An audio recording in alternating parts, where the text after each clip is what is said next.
In a secluded region lay the Eldritch Woods, a forest so ancient and dense that locals spoke of it only in whispers. It was said that the woods were alive, guarding secrets no human was meant to uncover. Julia, a writer with a fascination for the macabre, was drawn to the lore surrounding Eldritch Woods. Driven by a desire to gather material for her next horror novel, she decided to explore the woods alone at night, underestimating the dangers that lay within. As Julia entered the forest, the canopy overhead blotted out the moon, enveloping her in darkness. Her flashlight was a feeble beacon in the oppressive blackness of the woods. The air was thick, heavy with an earthy, rotting scent, and every step seemed to be watched by unseen eyes. The deeper Julia ventured, the more the forest seemed to change. The trees twisted into grotesque shapes, their branches entangling like the arms of the dead. The path disappeared, replaced by a labyrinth of thorns and brambles that seemed to move, guiding her further into the darkness. Whispers echoed through the trees, voices that were neither human nor animal. They spoke in a language she couldn't understand, yet the words filled her with an inexplicable dread. Shadows flitted at the edge of her vision, always just out of sight, and she felt the presence of something ancient and malevolent observing her every move. As Julia pressed on, she stumbled upon a clearing where the ground was littered with bones and remnants of clothing. In the center stood an altar made of stone, covered in carvings so old they were nearly eroded away. The air around the altar was colder, and the whispers grew louder, urging her closer.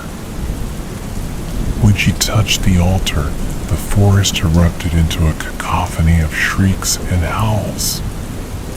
The ground beneath her trembled, and from the earth emerged grotesque, twisted figures, the corrupted souls of those who had been consumed by the woods. They circled Julia, their eyes hollow pits of despair, their mouths gaping in silent screams. She realized then that the Eldritch Woods were a sentient entity, a devourer of souls, luring the unwary into its depths to feed on their fear and despair. In a moment of terrifying clarity, Julia understood that her fascination had led her into a trap. The forest was not just a setting for her stories. It was a living, breathing horror, and she was its latest victim. The creatures closed in, their touch cold and suffocating. Julia fought with every ounce of her strength, her screams echoing through the night. As she struggled, the very essence of her being began to slip away, her memories, her fears, her identity consumed by the ravenous woods.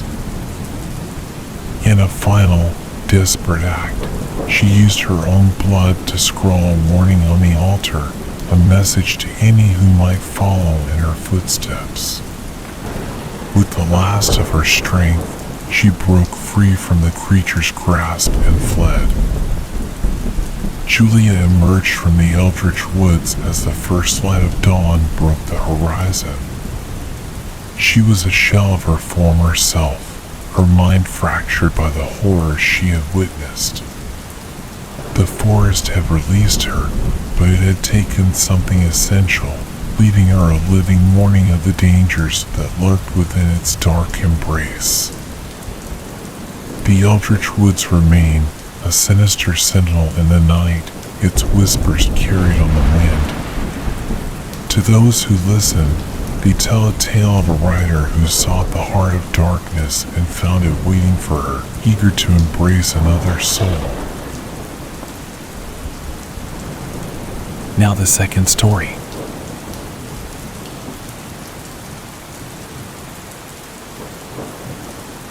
In the remote reaches of the world, there lay a forest so dense and dark that sunlight never touched its floor. Known as Gloomwood, it was a place of nightmares, where time seemed to stand still and the air was thick with an unspoken dread.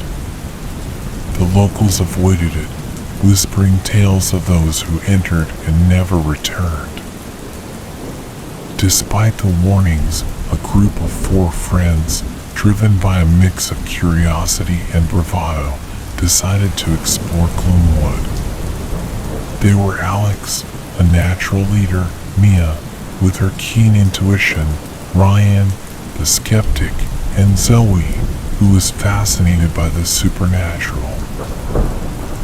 As they ventured into the forest, a thick fog descended, obscuring their path and disorienting them. The trees seemed to close in, their gnarled branches clawing at the sky. Unnatural sounds echoed through the woods, distant howls, whispers, and an unsettling laughter that seemed to come from nowhere and everywhere. The group stumbled upon an old, decrepit cabin, half swallowed by the forest. Inside, they found remnants of a ritual, a circle of stones, strange symbols on the walls, and a book with pages filled with ominous incantations. It was as if the cabin was frozen in time, awaiting the return of its owner. As night fell, the true horror of Gloomwood began to reveal itself. Shadows moved with a life of their own, and ghostly apparitions flickered in and out of existence. The group realized they were not alone. Something was watching them, hunting them. The forest seemed to warp and change around them, leading them in circles. Attempts to leave were futile, as if Gloomwood itself wanted to keep them trapped. Alex tried to keep everyone calm, but fear and paranoia set in. Mia felt an overwhelming sense of dread, her intuition warning her of an unspeakable evil at the heart of the forest. Ryan, in a moment of panic, ran off into the darkness, only to be consumed by a shadowy figure, his screams echoing through the night. The group was terrorized, realizing the legends were true. Gloomwood was alive, and it hungered for their souls. Zoe, through the ancient book, discovered that the forest was cursed by a malevolent entity, a being that fed on fear and suffering. The only way to escape was to confront the entity and break the curse.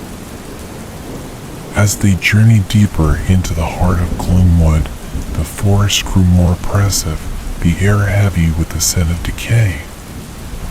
They encountered twisted creatures, malformed and grotesque, remnants of those consumed by the forest.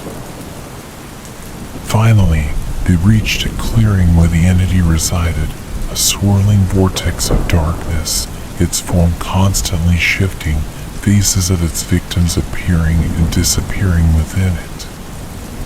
The entity spoke in a voice that chilled their bones, offering them a place in its eternal torment.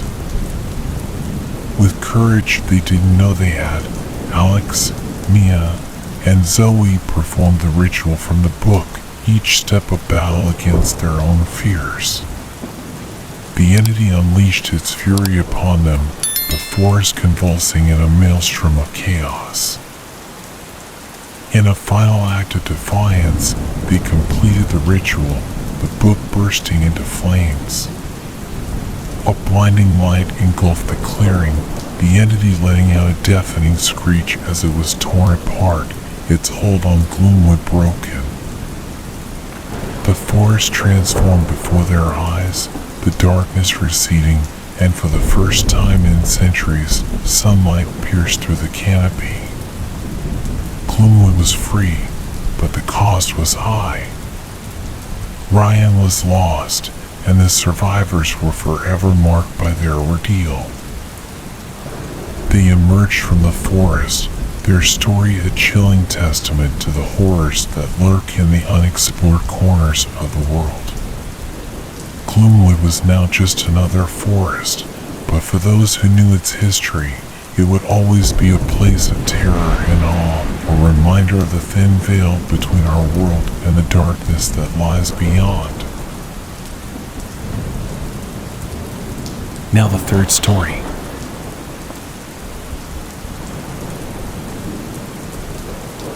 In the forgotten reaches of the world, there existed a forest known as the Sable Woods, a place so shrouded in darkness that it was said to consume the light. Legends told of an ancient evil residing within, a malevolent force that preyed upon the souls of the unwary.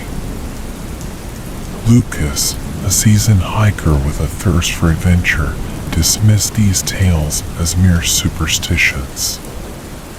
He set out to traverse the Sable Woods one fateful night, seeking to debunk the myths and prove his bravery. As Lucas entered the forest, the atmosphere shifted palpably. The trees, gnarled and towering, seemed to move, their branches clawing at the sky like twisted hands. A thick mist rose from the ground, obscuring his path and muffling the sounds of the forest, creating an eerie silence. Despite his experience, Lucas soon found himself lost, the familiar landmarks disappearing behind veils of fog. The darkness was oppressive, an inky blackness that his flashlight could barely penetrate. It was as if the forest was alive, its shadows dancing and writhing around him.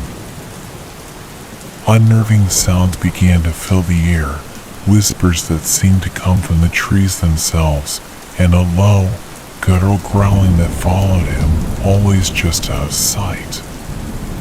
He felt eyes upon him, watching from the darkness, filled with hunger and malice.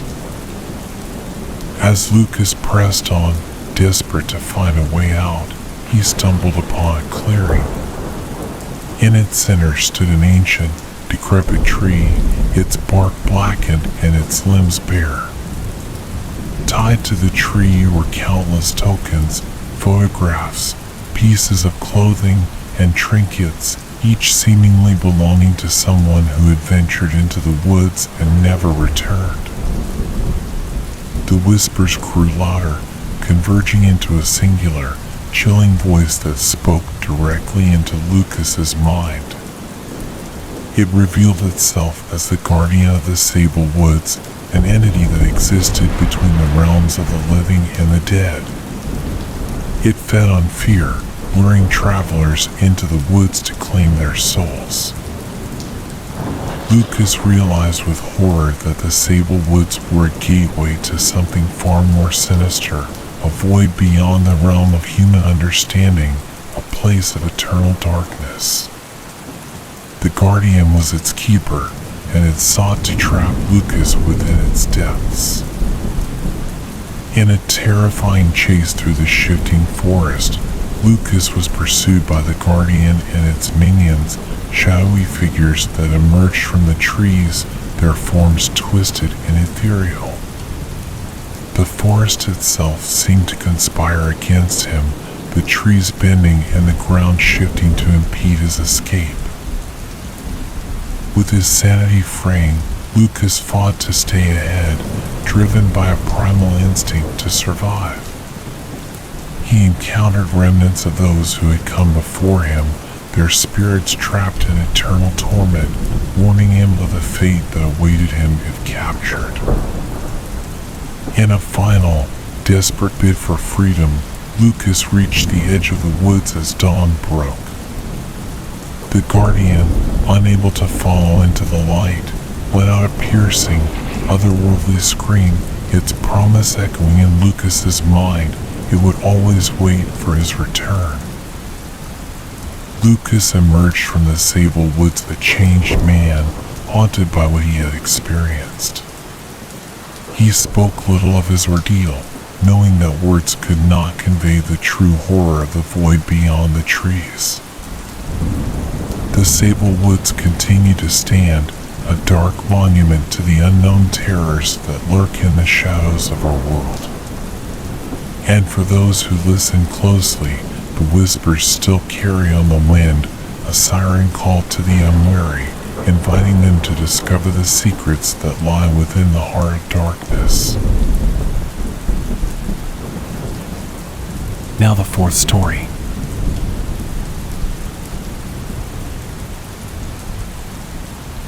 Deep in the heart of the Blackwood Forest, a dense and ancient woodland, lay a path seldom traveled, known to locals as the Whispering Way.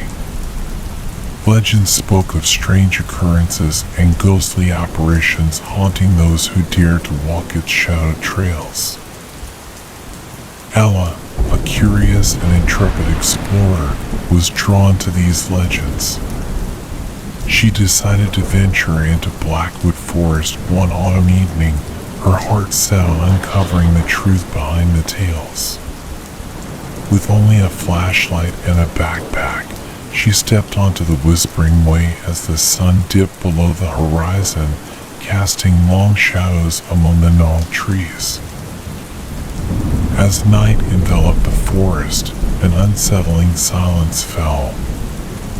The only sounds were Ella's footsteps and the occasional rustle of leaves.